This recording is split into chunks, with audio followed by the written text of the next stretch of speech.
You might be thinking that preparing the luggage for a long motorcycle trip is too complicated job, but in my opinion it is not. If you just follow a few very logical rules, you won't have any problems with it. In this video I'm gonna tell you how you can avoid the most common motorcycle overloading mistakes. So if you have nothing to do, grab your favorite drink and stay with me.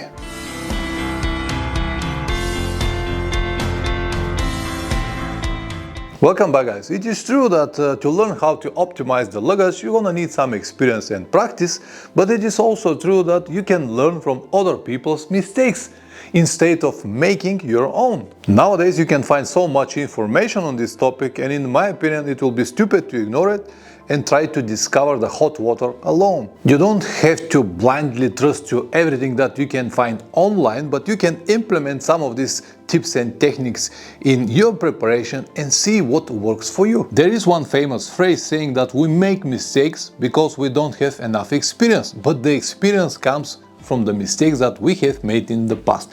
This does not automatically mean that we cannot have some shortcuts here and there and avoid most common mistakes. Mistake number one: choosing your luggage system based on its volume. I would like to have hard panniers because I can have more luggage in.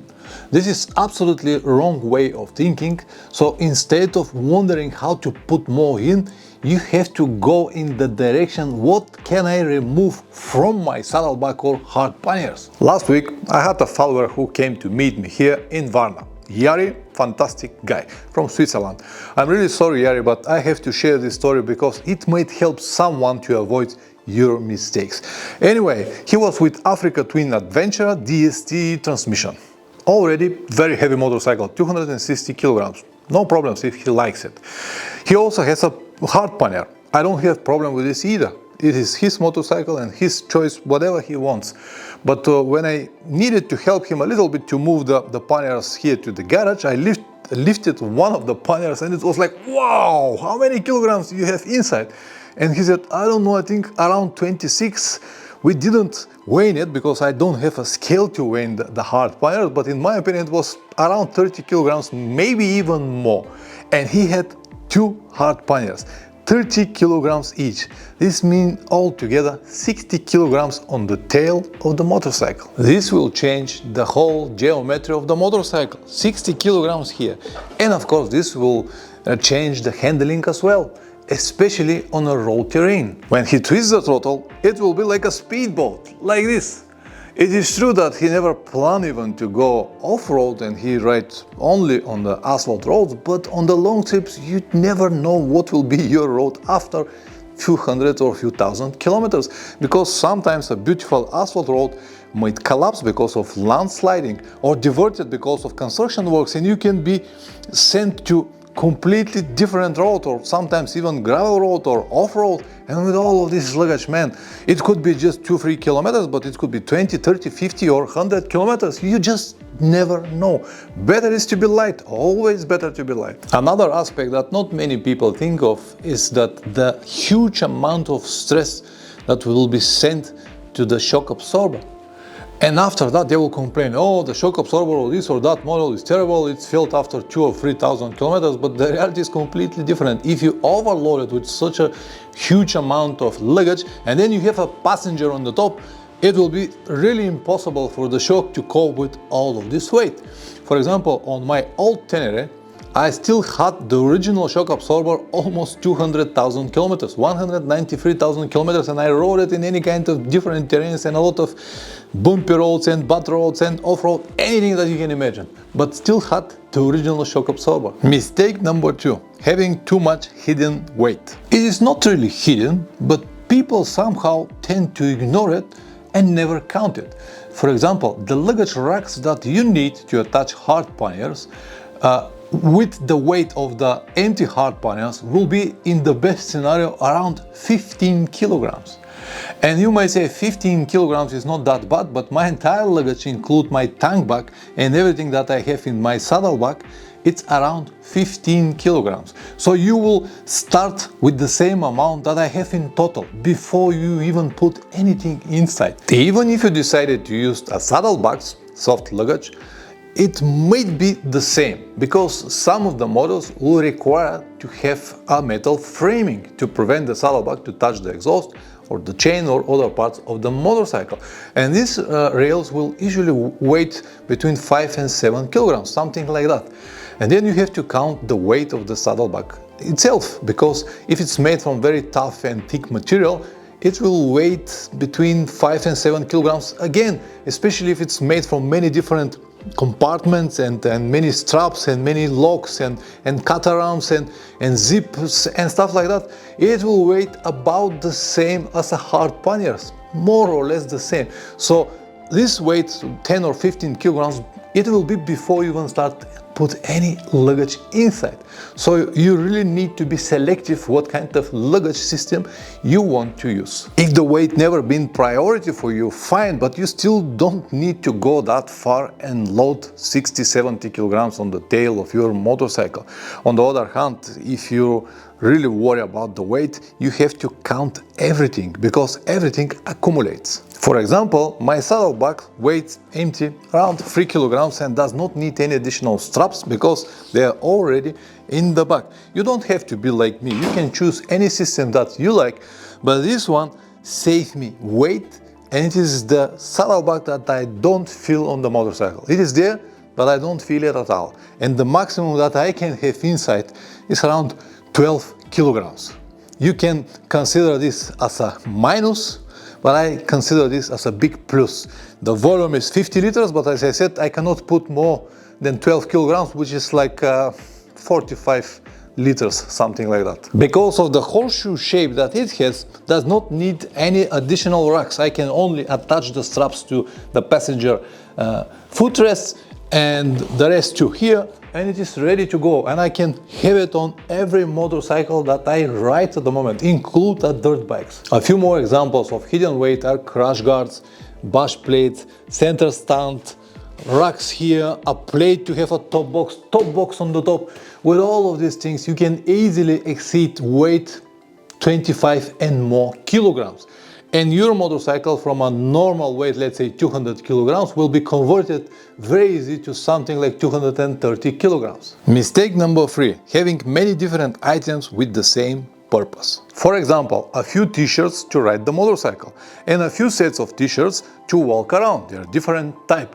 Long pants for the cold days, short pants for the hot days, hiking shoes, walking shoes, flip-flops, sandals, one big towel to take a shower with men's size, and another small just to dry your face, a lot of cosmetic and different adapters, charging adapters, and number of Type-C cables to charge everything that you have, your electronics, telephone, tablets, computers, cameras, all of this stuff.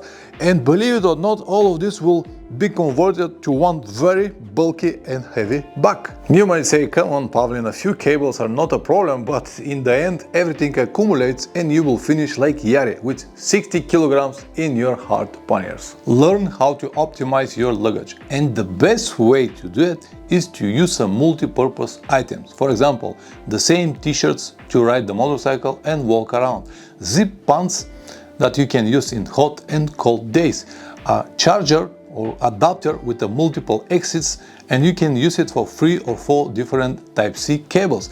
And all of this will help you to minimize, to squeeze your luggage actually to a half. Basically everything that you have in your luggage should have at least 2 different purposes. For example, the battery of my air compressor could be also used as a power bank, or many more like this. You just need to optimize, polish everything that you need, and the best way, as I said, is every item to have at least 2 different purposes. Mistake number 4, tools that you will never use. This, by the way, is more common than you believe.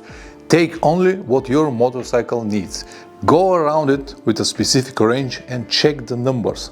12, 14, 15, 24, 27 for the rear wheel, 22 for the front wheel, and take exactly what you need to work on your motorcycle. And once again, it is obvious that on the road you cannot make very complicated repairs or overhaul.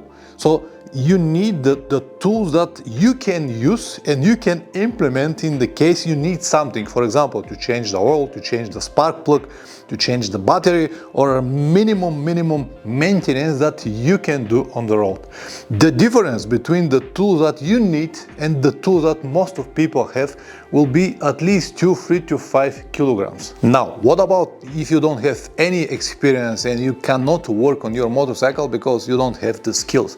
Do you still have to carry the tools? Yes, because if you don't know what to do, someone will have the skills, but without the specific tools that your motorcycle requires, will be very difficult for him to fix your problems. Forget about all of these big, heavy and expensive toolboxes that you can find online.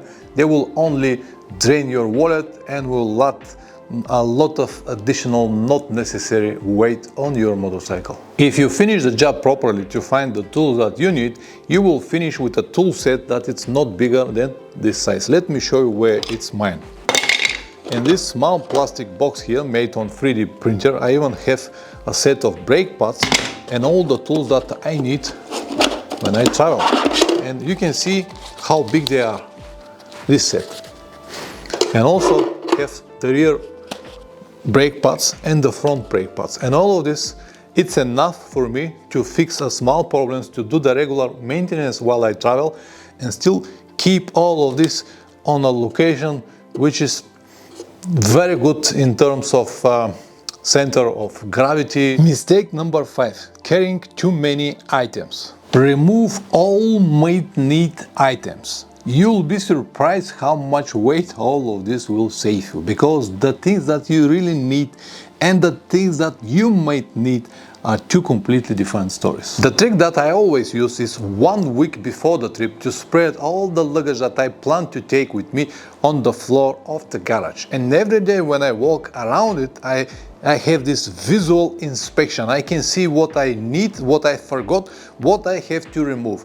And believe it or not, but every day I see it. I can, oh man, this it's not really necessary, and then I remove it. And then I say, oh, I forgot something, I have to put it in. So the visual inspection, it's really helpful, and helped me at least so many times, and I'm sure that it will help you as well. If you don't have much experience and you're not sure what exactly you want to take, you can have a checklist. You can find it online from other people and just write it down. And thanks to this checklist, you can see it visually once again, what exactly you need and what you don't need, and scratch everything that it's already in the luggage. And one bonus tip: leave your computer at home. Of course, if this is possible. If you work with it and it's impossible to leave it, fine. But in any other occasion, if you need it only to checking online, checking pictures and videos and stuff like that, forget it. You can do it from your telephone. This will save you at least 5, 6, maybe 7 kilograms. I have an entire video what I have in saddleback, and if you haven't watched it, you can do it from here. Anyway, I hope that this video will be useful to at least one person. Press like or dislike, whatever it deserves. If you subscribe, even better. See you next time. Ciao.